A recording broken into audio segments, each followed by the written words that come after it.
capaces de trabajar estos datos. Un poco la idea de esta presentación es que sea interactiva, porque necesitáis conocer los datos con los que vamos a trabajar posteriormente. Entonces, si hay alguna pregunta o algo que no se entienda, pues simplemente levantar la mano o avisar por el chat y interrumpimos la presentación y lo hacemos de forma interactiva. ¿De acuerdo? Normalmente, cuando existe algún fenómeno adverso, como una pandemia o, por ejemplo, una riada o podría ser un huracán, un terremoto, etcétera, los organismos internacionales, las organizaciones no gubernamentales y los gobiernos necesitan saber de dónde se va la población y hacia dónde se dirige, principalmente pues, para proporcionar servicios y gestionar la ayuda humanitaria. Facebook, a través de su plataforma Data for Good, proporciona esta información a sus socios, que vienen a ser principalmente académicos, organizaciones no gubernamentales y organismos internacionales. Esta información principalmente se proporciona a través de dos bases de datos. Uno, las poblaciones de Facebook, que corresponden al número de usuarios en determinadas áreas geográficas, y segundo, los movimientos de población, que corresponderían a los desplazamientos de personas también entre diferentes áreas geográficas, con datos geolocalizados. Principalmente, estos datos son útiles porque en la mayor parte de los países hay una ausencia de datos de registro, ¿no? Entonces, sería difícil analizar estos fenómenos sin datos de registro. Por otra parte, en los países que existen datos de registro, tenemos el problema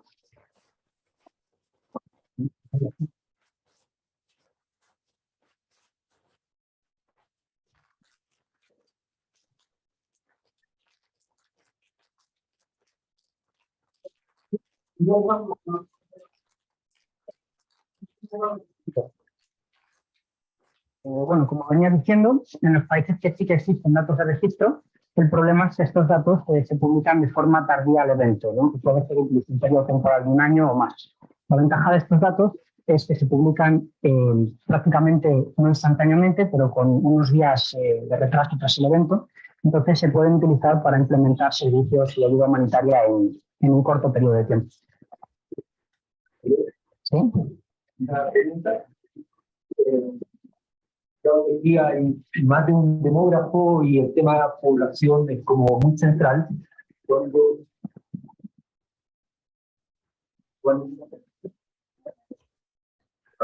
Cuando Facebook Population, esos datos corresponden directamente a la cantidad de cuentas de Facebook, o Facebook tiene una posibilidad de hacer un filtro y eliminar, por ejemplo, las cuentas dobles, triples o las cuentas que no corresponden a la población, sino que corresponden a empresas u otro tipo de usuarios.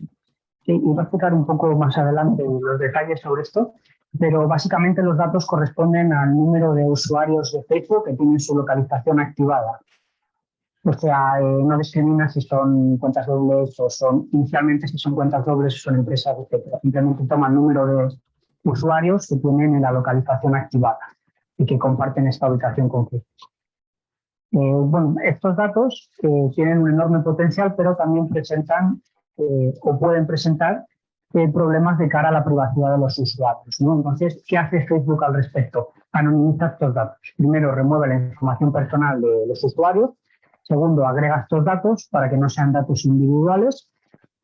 Y luego aplica una serie de procedimientos para preservar el secreto estadístico aún más, como vienen a ser la eliminación de información en unidades que tienen muy pocos usuarios y diferentes procesos como el random walk, que se han añadido números de usuarios en algunas áreas con muy pocas personas, y también algunos procesos de suavizado espacial, ¿no? Que consisten en hacer una media respecto a las áreas vecinas. Respecto al primer archivo del que hemos hablado, que es la población de usuarios de Facebook en determinadas áreas, como he comentado, corresponde al número de usuarios de Facebook que tienen la aplicación de Facebook instalada en el móvil y que tienen la localización activada, que comparten su ubicación con Facebook. Estos datos tienen una resolución espacial bastante buena. Primero, corresponde con las áreas administrativas de los distintos países. y más o menos que en Chile creo que serían las provincias, ¿no? Provincias.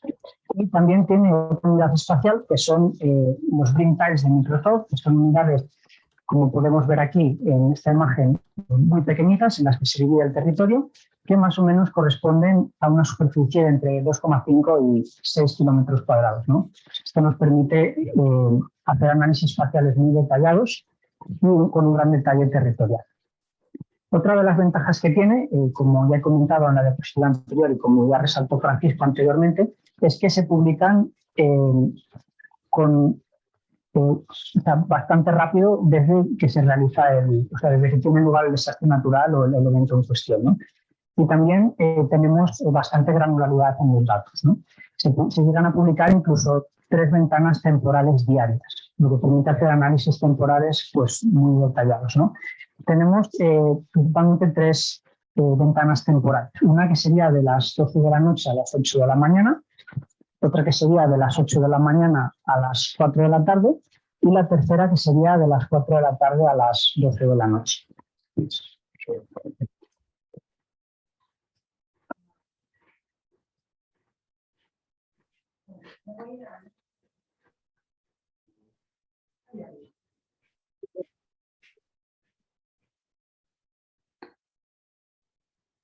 Pregunta en línea de Analia. Pregunta si es que los datos son exclusivamente de la aplicación de Facebook o de las aplicaciones de Meta en general, como por ejemplo Instagram o Threads. Los datos que se proporcionan en este aplicativo de esta plataforma de Facebook son solamente de Facebook, o sea, no se incluyen datos de otras plataformas como por ejemplo WhatsApp o etcétera, ¿no? Son solamente usuarios de Facebook. Bueno, volviendo a la presentación, estas 3 ventanas horarias que he comentado, todas ellas, independientemente del país, son en Pacific Time, ¿no? Es una cosa a tener en cuenta si se están analizando los datos. Para determinar la localización, esto es una cosa importante, Facebook utiliza el lugar donde los usuarios han pasado la mayor parte del tiempo en cada una de estas ventanas de 8 horas, ¿no? Aunque se hayan desplazado entre diferentes unidades espaciales, Facebook siempre utiliza el lugar donde los usuarios han pasado la mayor parte del tiempo para determinar la localización.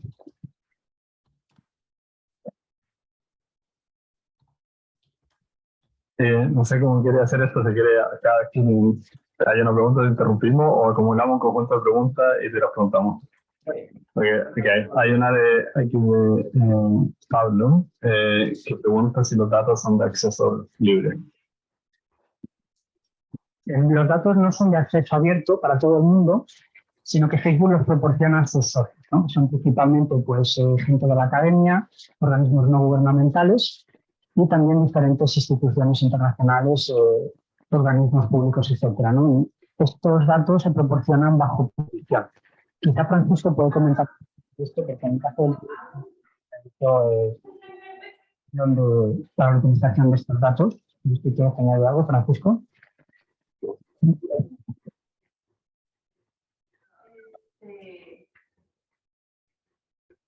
Pero me esperas, me quiero bañar yo primero. No, por favor. Lo que pasa es que allá abajo el agua es más fresca. Gracias. ¿Vamos a hacerlo nosotros? Okay. Bueno, en respecto al tema de acceso a los datos, como decía Miguel, si no están libremente disponibles. Sin embargo, si es que hay una aplicación que se puede hacer para acceso a los datos, donde tiene que formularse alrededor de un proyecto. Entonces uno entrega una aplicación, tiene que haber un proyecto y uno firma un acuerdo que en general es un acuerdo institucional. Entonces tiene que ir a través de una institución en general, no una persona natural o individual que pueda hacer un acuerdo con Facebook. Uno luego tiene acceso para la organización. Entonces varias personas dentro de la organización pueden acceder a los datos, y como digo, entonces se hace a través de una organización, tiene que ser institucional porque se utilizan los correos institucionales para acceder a Facebook y además tienes que obviamente abrir una cuenta Facebook si no la tienes, que es como en un catch. ¿Se escucha ahora, no? ¿Me puedo hablar cómo se consiguen los datos? José, ¿escuchaste eso? Sí, ok. Esa es la forma como se aplican los datos. Si quieren, luego podemos compartir la página donde se pueden acceder los datos y pueden verlo. Ahora, una cosa que es importante que mencionó Miguel acá es que los datos se descontinúan una vez que sucede el evento, 90 días después de que Facebook decide hacer la última actualización de datos. Entonces, si Facebook dice no es suficiente y aquí ya podemos medir los efectos del impacto de cualquier elemento que están capturando, los descontinúan y los datos ya se sacan del portal. Es una limitación de esto.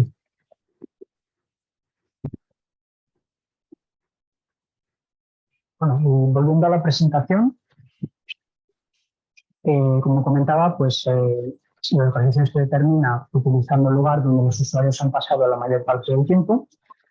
Tiene un periodo generalmente que cubre la totalidad del evento, que puede abarcar desde unas semanas, unos meses, incluso varios años, como el caso de los bases de datos que vamos a utilizar para analizar el movimiento de la pandemia de COVID-19. También tiene un pequeño periodo que cubre el periodo posterior al evento y un periodo de referencia, ¿no? que sería principalmente los 45 días anteriores generalmente al evento en cuestión, aunque puede variar según las bases de datos. Y también es importante destacar, relacionado con el tema de la privacidad, que comentaba antes, que en estos datasets Facebook elimina las unidades que tienen menos de 10 observaciones, ¿no? O sea, por ejemplo, si enviamos un campo que serían los movimientos de población o la población de Facebook durante el evento, otro campo que serían los movimientos de población o la población durante el periodo de referencia que he comentado, y en el caso de que los valores fueran menos de 10 observaciones en ambos casos, Facebook removería el total de la fila, ¿no? No habría información para esa fila. En el caso de que en uno de los dos, bien o la población de base o la población durante el periodo de crisis o el evento natural o lo que fuera específicamente, en caso de que solo en uno de los dos hubiera menos de 10 observaciones, Facebook removería la información donde tuviera menos de 10 observaciones, que sería o en el baseline o en el periodo de crisis, ¿no? En el otro mantendría la información. Otra cuestión a tener en cuenta es que Facebook, como comentaba Francisco, elimina estas bases de datos después de 90 días desde la última publicación, ¿no? Cuando ellos deciden que es suficiente y que ya no necesitan más datos, dejan de colectarlos, entonces después de 90 días remueven estas bases de datos y ya no son accesibles, ¿no? Entonces, si no las has descargado, luego no tienes la posibilidad de acceder a ellas porque las eliminan. Aquí he puesto algunos ejemplos sobre las bases de datos que hay actualmente accesibles y que se podrían descargar. Por ejemplo, la fiebre de dengue en Bolivia, ¿no? Esto sería en caso de la población en los diferentes styles de Bolivia durante esta epidemia. También el terremoto de Turquía, ¿no? Donde podríamos acceder a los stocks de población durante el evento en cuestión. También podríamos acceder a información sobre estos dos eventos, ¿no? Que sería la avalancha que ha habido recientemente en la India o los tornados de Indiana en Estados Unidos. También podríamos acceder a información sobre las riadas que ha habido en el sur de Brasil o los tornados en el centro de Oklahoma, en Estados Unidos, entre otros. Y un poco esta es la estructura de las bases de datos y las variables en cuestión que hay disponibles, ¿no? Primero, al ser datos geolocalizados, tendríamos, en el caso de la población de Facebook, la longitud y la latitud de las unidades espaciales, ¿no? Y como antes que se llamaban tags, que son los tags de Microsoft. Con la latitud y la longitud podríamos localizar los datos. Luego tenemos un campo que es el identificador, las áreas, ¿no? Cada uno tiene un número diferente, un identificador diferente. También tenemos el código ISO del país en cuestión. Luego tendríamos una fecha que está compuesta por el año, por el mes, por el día. Y bueno, aquí no aparece, pero también tenemos la hora al final, que sería como la ventana temporal en cuestión. Y estos dos campos representarían el número de usuarios de Facebook, la población de Facebook durante el periodo de referencia que comentábamos antes, anterior al evento en cuestión. Y este campo representa la población de Facebook durante el periodo de crisis, ¿no? Entonces podríamos comparar la población base y la población durante el periodo de crisis. También Facebook proporciona la diferencia entre estas dos variables, entre el baseline y el periodo de crisis. Y si nos fijamos en las dos últimas columnas, también nos proporciona el porcentaje de la diferencia entre estos dos valores. Y finalmente, un valor que nos dice si esta diferencia es significativa o no significativa estadísticamente, ¿no? Si el valor está por debajo de 4 o por encima de -4, generalmente significa que es significativo. Y si los valores son fuera de estos límites, generalmente tendríamos que tener más cuidado con asegurar que esta diferencia es significativa, ¿no? Y también hay otros dos campos, que serían la densidad de usuarios de Facebook durante el periodo de baseline y la densidad de usuarios de Facebook durante el periodo de crisis.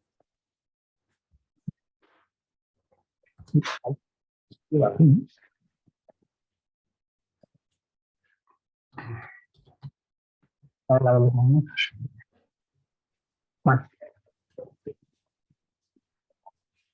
Bueno, había una diapositiva que era como esta, pero para explicar los movimientos en población en vez de los estados de población, ¿no?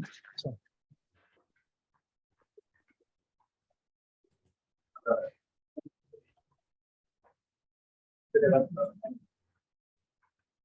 Si Facebook toma un scroll como información suficiente como para registrar y almacenar esa información, o yo tengo que hacer una interacción con un post o un like o algo de ese tipo como para que quede almacenado en la base de Facebook.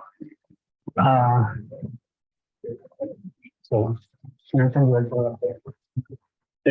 No, lo único que necesitas es tener activado que esté activada la geolocalización en tu teléfono, y si la aplicación está corriendo, independiente si tú la abres o haces un post o un like, recoge la información de la localización. No es necesario necesariamente interactuar con la aplicación para que recoja esa información.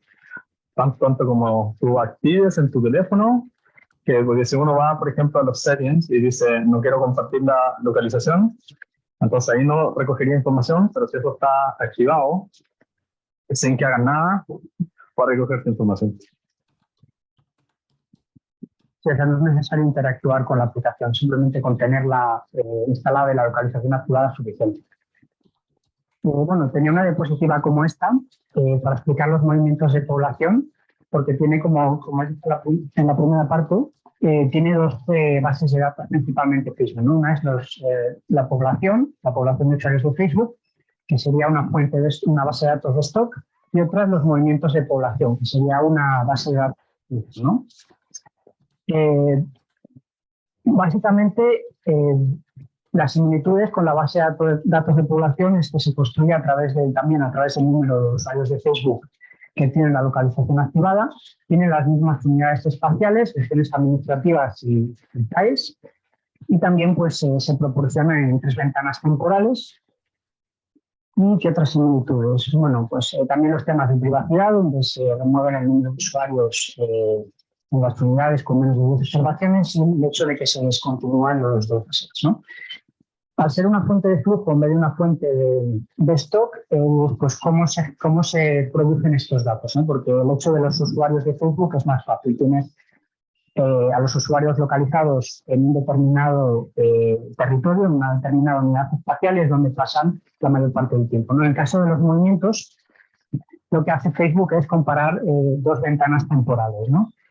donde tú has pasado la mayor parte del tiempo en una ventana temporal, donde tú has pasado la mayor parte del tiempo en la ventana temporal consecutiva, y lo que hace es comparar la localización en dos ventanas para determinar si una persona se ha movido, ¿no? Entonces tendríamos la primera ventana como el polígono de origen y la segunda ventana como el polígono de destino, ¿no? Esta es un poco la diferencia entre las dos bases de datos. Una es de stock y otra es de flujo.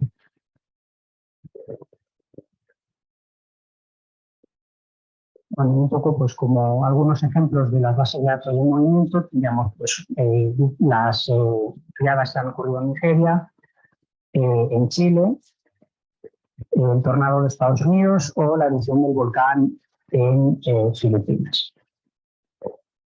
etc. Bueno, este es un ejemplo sobre la base de datos de movimientos, ¿no? Igual que en el caso de la población, tenemos la latitud y la longitud, pero en este caso del polígono de origen y del polígono de destino, digamos. Y también hay un campo llamado geometría que se construye con la longitud y la latitud de ambos, del polígono de origen y del destino. Es como una combinación de la matriz origen-destino. Luego también tendremos la fecha, constituida de la misma forma que la base de población. Tenemos el año, el mes, el día y la ventana temporal. Luego tenemos un identificador del polígono. En la base de datos de movimientos tenemos dos identificadores de las unidades espaciales, ¿no? Uno sería directamente el de los tiles, en este caso, y el otro sería uno pues, que Facebook proporciona directamente. No sabemos, bueno, yo no sé muy bien por qué tiene dos identificadores, pero el caso es que la base de datos de movimientos tiene dos identificadores distintos. No sé si vosotros tenéis alguna explicación. Te refieres al nombre del polígono, ¿no? El nombre del polígono se relaciona a la provincia. Tiene como representado de la parte y luego el programa. El polígono el cual aquí viene del Pink Nile. Ajá. Y no, el ID, bueno, sabemos que es el de Star Polygon ID, es diferente. Supuestamente estos códigos hay un conjunto de datos que está publicado, abierto, donde se proporcionan polígonos para todo el mundo, de todos los países, a distintos niveles administrativos, que se llama GIMDAC o GIDAM. Y supuestamente estos códigos vienen de ahí, sin embargo, si uno va a mirarlo, se puede dar cuenta que no son los mismos. Entonces, realmente no hay claridad de cómo han hecho un match en eso. Facebook dice que, bueno, que utilizan esos polígonos. Sin embargo, creo que finalmente ellos utilizan recodificando los códigos para generar identificadores que sean únicos para todos los países. Pero no es muy claro. Sí, dos consultas. Una que te voy a pasar, te voy a devolver el micrófono luego, Francisco, porque hay una consulta en el chat. Y yo no había visto esta primera vez que me enfrento a esta planilla, así que resulta muy sugerente. Y tiene que ver también con la discusión que hubo ayer, ¿no? Y la forma en cómo ustedes estructuraron los datos en función de la pregunta que se habían hecho. Pero para los que no son de Chile, y yo lo soy, entonces aprovecho, lo que está definido ahí como origen y destino con nombre corresponde a las comunas, que son la división administrativa menor de Chile, el equivalente a municipio en la mayor parte de los países de América Latina. Y es súper interesante saber de que Facebook ofrece de manera automática, no sé cómo llega a esa identificación, probablemente en función de la georreferenciación, pero no solo te ofrece la coordenada, sino que te da más una indicación de la comuna donde se produjo el origen y en la comuna de destino. Naturalmente eso ya significa que podemos llegar a una matriz tradicional de origen y destino a nivel de comuna, que es lo máximo que nos permite, por ejemplo, los censos.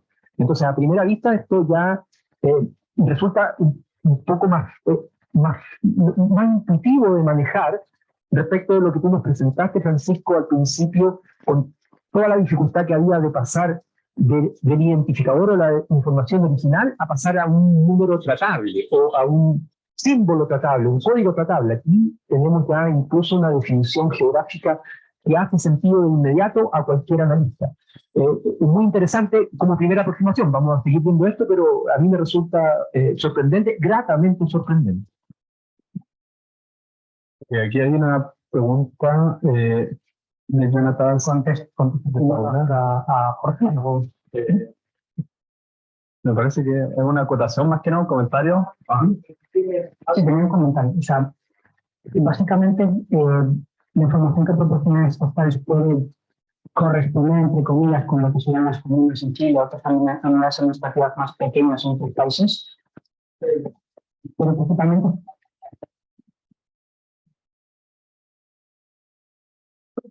pero las unidades geográficas principalmente se basan en países, ¿no? Lo que quiere decir que a lo mejor no corresponden totalmente o 100% con lo que serían las comunas en este caso, ¿no? Puede haber como una aproximación bastante precisa, pero no quiere decir que corresponda al 100% con las comunas en cuestión. Que la unidad geográfica que se utiliza son siempre los tags de Microsoft. ¿Sí, Francisco?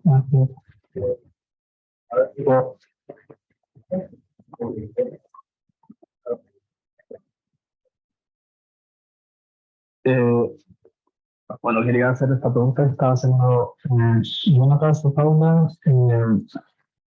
Si los registros permiten cruzar información con los datos demográficos de los usuarios. Esa es la pregunta.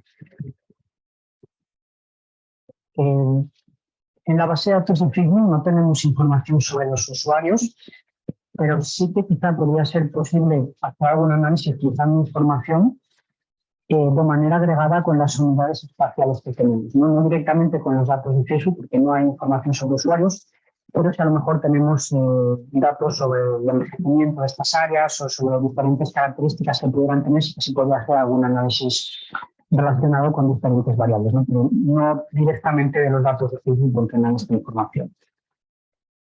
Y bueno, continuando con la base de datos, como ya he explicado, tenemos la geometría que se compone por longitud y latitud del polígono de origen y del de destino.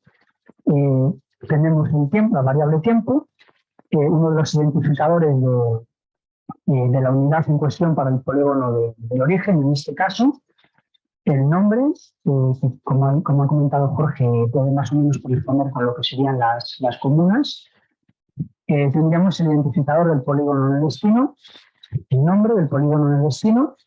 Luego este campo representa la longitud del viaje, la longitud del movimiento, o sea, tenemos la distancia recorrida en cada uno de los movimientos, el tamaño del tile, que sería la unidad escogida a partir de estos tiles que tiene Microsoft, porque tienen como diferentes escalas, pues a diferente indica la unidad que se ha seleccionado la escala.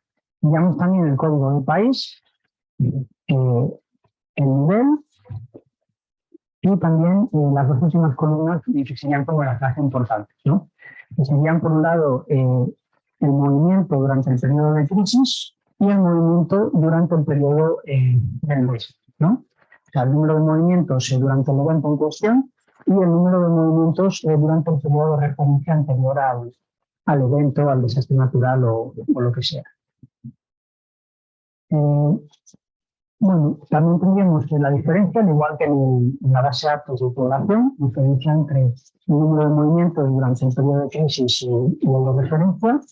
Tendríamos el porcentaje de cambio, lo mismo, el valor que nos indica si es significativo estadísticamente o no, y además hay una variable a mayores que directamente nos dice si es significativo o no, no con valores, sino con una variable categórica de 0 signos, ¿no? Aquí tendríamos las coordenadas, la longitud y la latitud, tanto en el polígono de origen como de destino, pero en este caso desagregadas. En la geometría las teníamos de manera agregada. También tenemos pues, otros dos identificadores que comentaba anteriormente y una variable más de tiempo. En este caso añadiendo periodos diarios, mientras que en la otra no los tenemos. Tampoco hace mucha más diferencia porque si tienes la otra variable puedes directamente extraer o o lo que sea.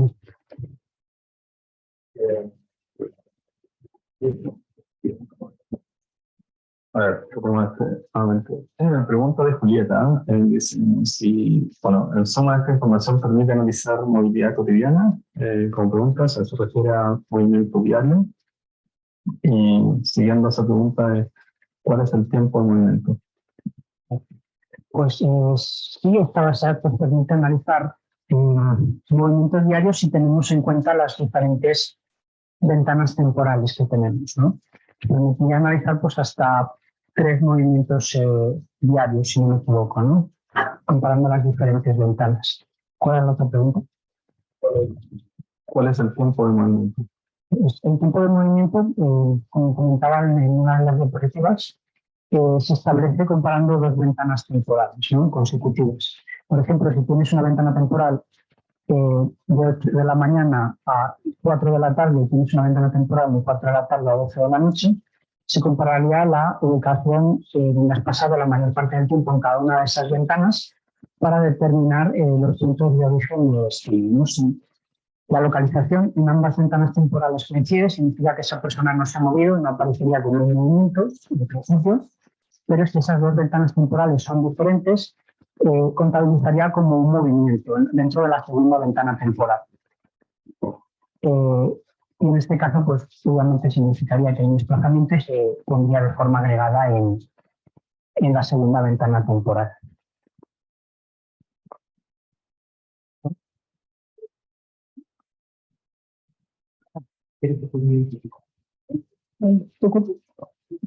Soy Javiera. Tengo una duda respecto a las ventanas temporales. Por ejemplo, uno puede poner las ventanas temporales que desee. Por ejemplo, ir identificando los periodos punta durante un día para poder tener los movimientos de la punta mañana, y la punta tarde, la fuera de punta, y así poder ver dónde se van desplazando, o no es tan manejable. No es flexible en ese aspecto. Simplemente te da las ventanas temporales establecidas que son 3 días. Son de 8 de la noche a 8 de la mañana, de 8 de la mañana a 4 de la tarde y de 4 de la tarde a 12 de la noche. En estas 3 ventanas temporales hay una posibilidad de interactivo, es lo que te da en la base de datos. Gracias.